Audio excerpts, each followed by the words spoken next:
Hey y'all, this is my case 1270 right here, 1977.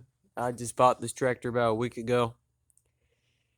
126 horsepower, 130 horsepower, somewhere around there. Got it for $1,500. Reason for it being so cheap, the guy states the previous owner took the turbo off and allowed water to get down in two of the cylinders and seized two of these cylinders here. So these two cylinders are seized. You can probably tell the sleeves have already tried to unseat themselves. They've already been pushed up. The other four are still in there real nice. It was super nasty on this entire side. It looks still really nasty. Power washed it for a good solid 30 minutes, and this stuff we had to start scraping all the dirt and grime off. The interior was really dirty.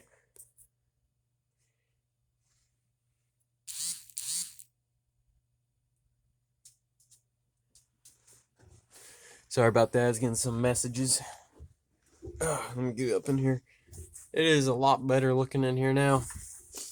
Vacuumed it out real nice. There's still some debris in here. Probably tell not too good lighting in here, but the top foam is gone.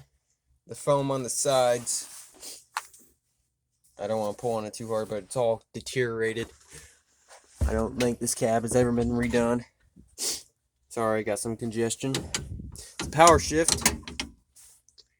12 forward, 4 reverse, if I'm right. It's got 2 remotes.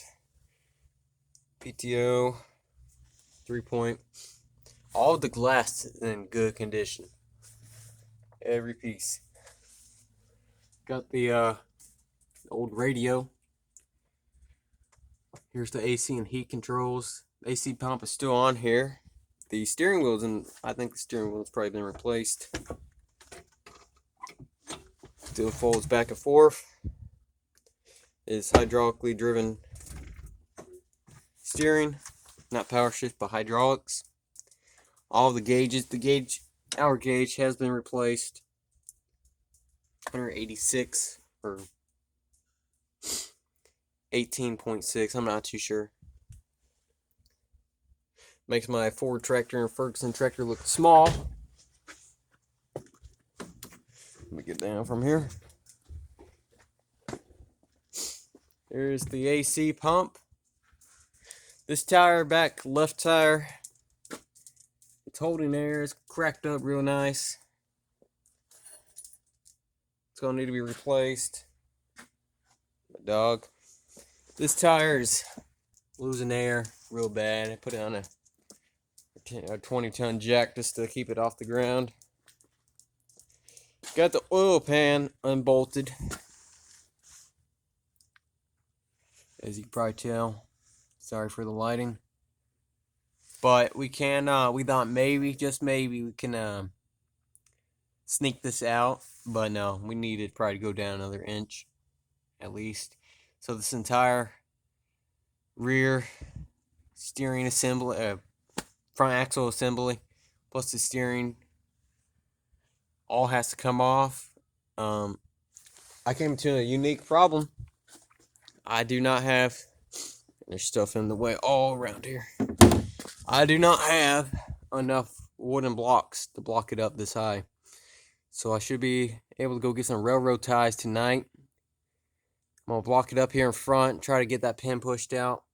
I really do hope that pin will come out easy. There's really not enough room in there to really get a hammer on it, smack it real hard. So if that doesn't come out easy, it's going to be a pain in the butt. There's the AC pump. Heat exchanger. The battery tray, my dad was welding on it. It was all rusted out in the bottom.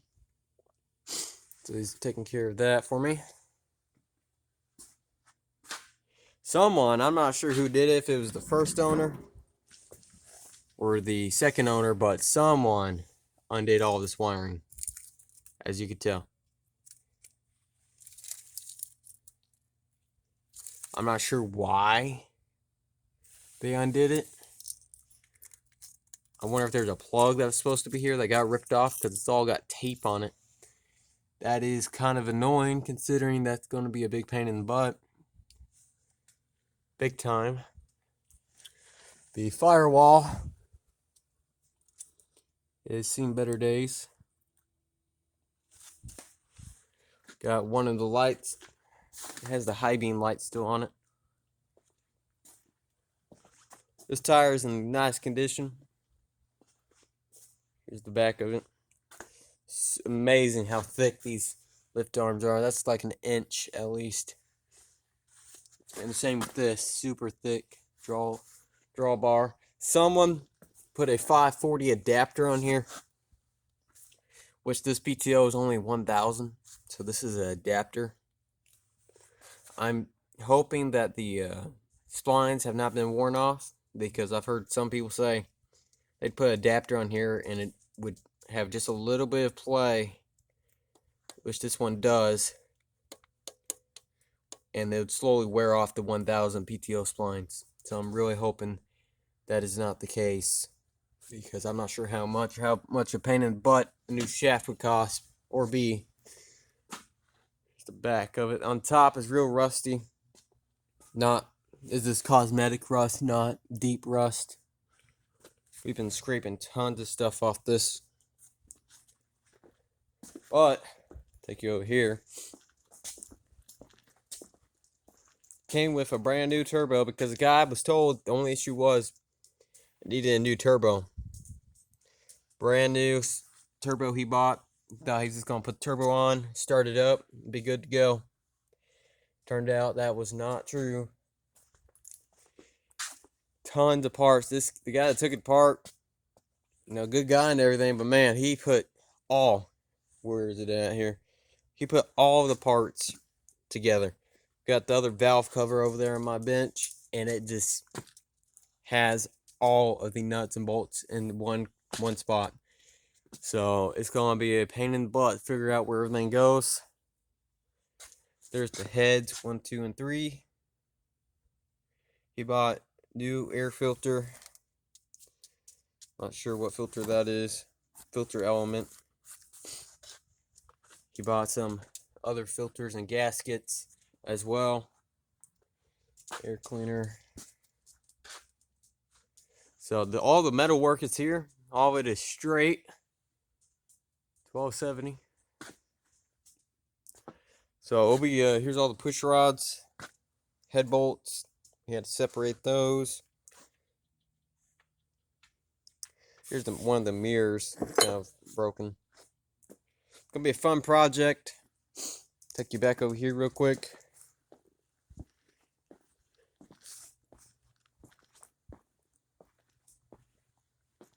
Here's everything that's here. I also need to show this. This cylinder here, I guess it's counted from second cylinder here.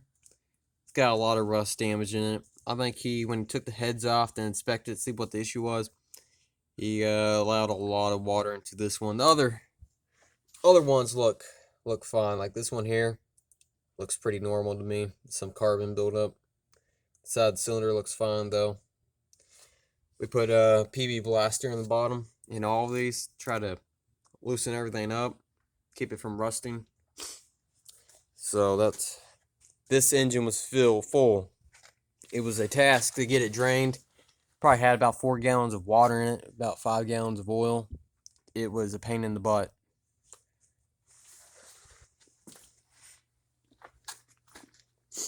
Oil coolers are there. Metalwork is all straight. Random parts everywhere. I believe these go on the side of the radiator. Not too sure. I just got the parts catalog. I'm about to start figuring everything out. Not sure. This was found inside the cab too. Like a light switch. Flasher switch. Not sure if that was something added onto it, which I'm guessing. Okay, here is the valve cover.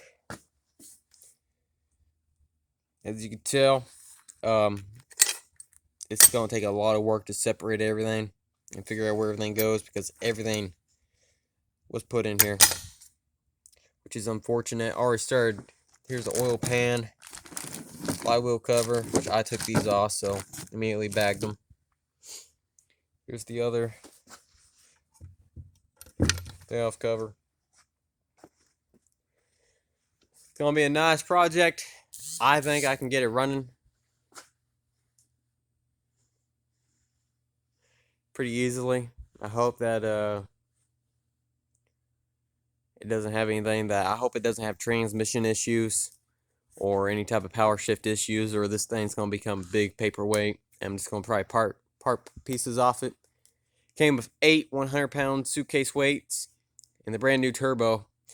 Those were the two main reasons I bought it, just based on the fact I could probably make my money back if something turns out to be a lot worse than it is.